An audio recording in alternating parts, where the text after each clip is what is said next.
Ego is so funny. It's goofy. It's so afraid of itself. Its broader self. It's so afraid of the true nature and power of its being. And then it even gets frustrated with itself for that, which is just more ego. It can feel like it's something above, which is why I kind of call it spiritual ego, in terms of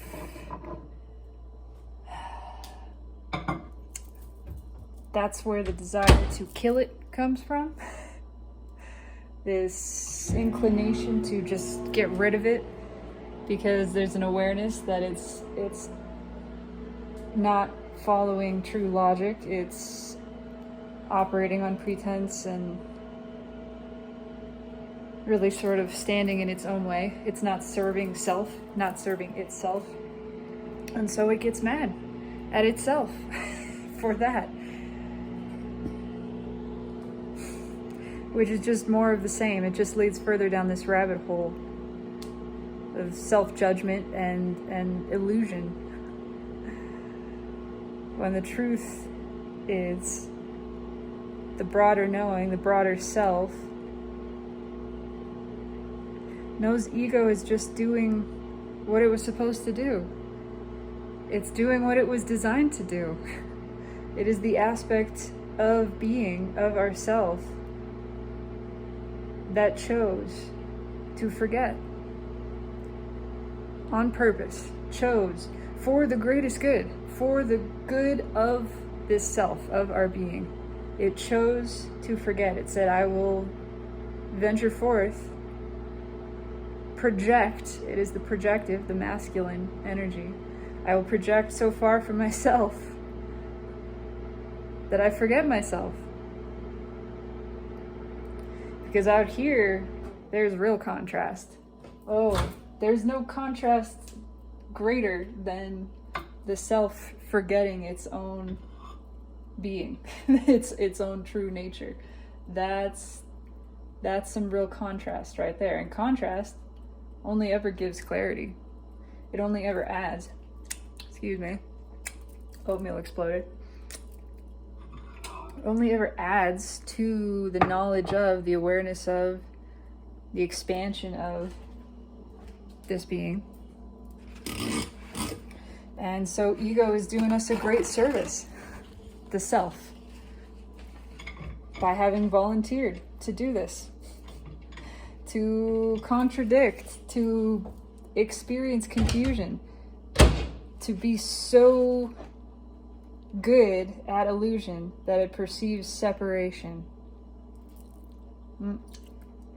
And by perceiving the separation of itself from itself, allow the opportunity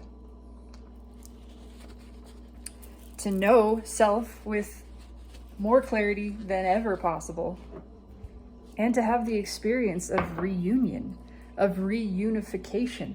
There can't really be the understanding, the knowledge of unification, of union, without an awareness of an experience of the opposite. That's true. And what a glorious fucking thing union is.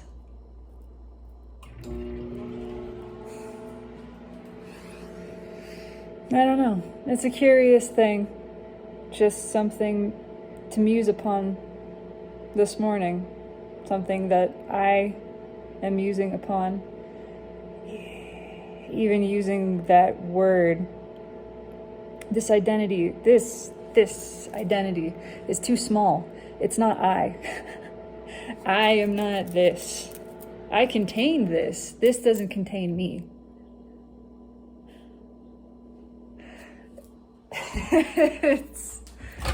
Then that feature of egoic identity as well, that sees itself as separate from, when it is all the same. It is all one.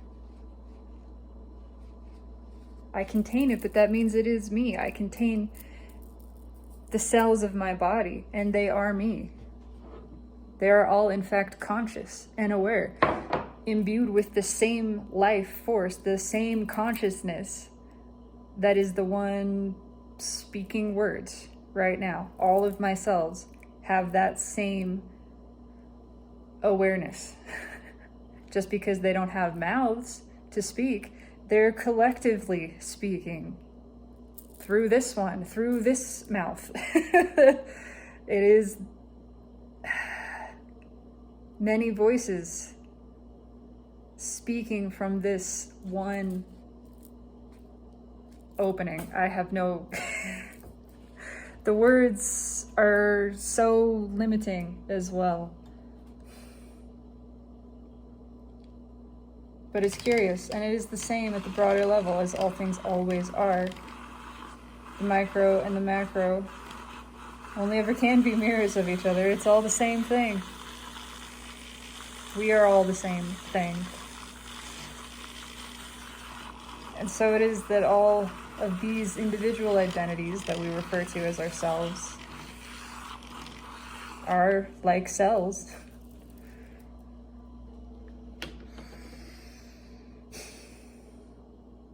All of them imbued with the same broader consciousness, all of them speaking in chorus, singing the same melody.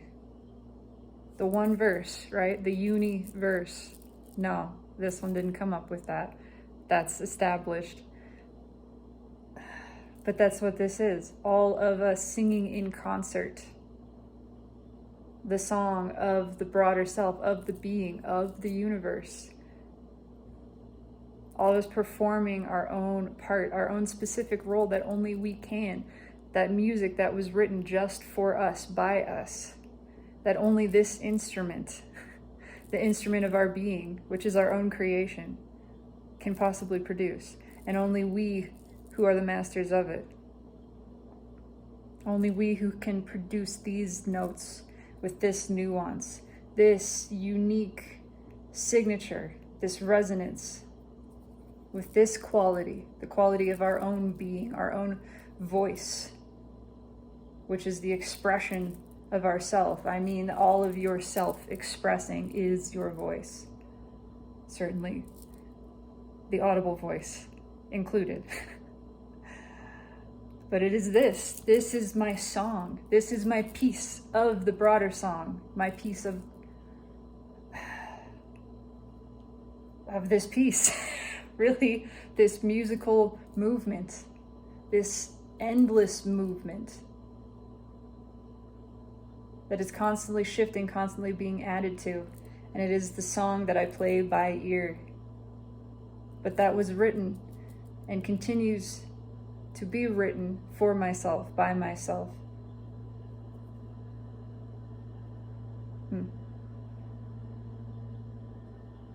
Just some words floating through the ether that feel satisfying to express, and that is all that I am here to do.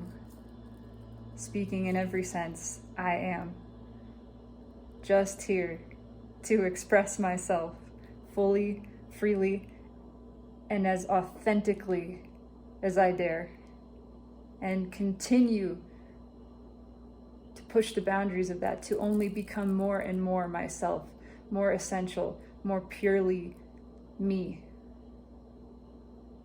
to refine that note by the allowing of its lack of refinement, of its rawness, of its spontaneity.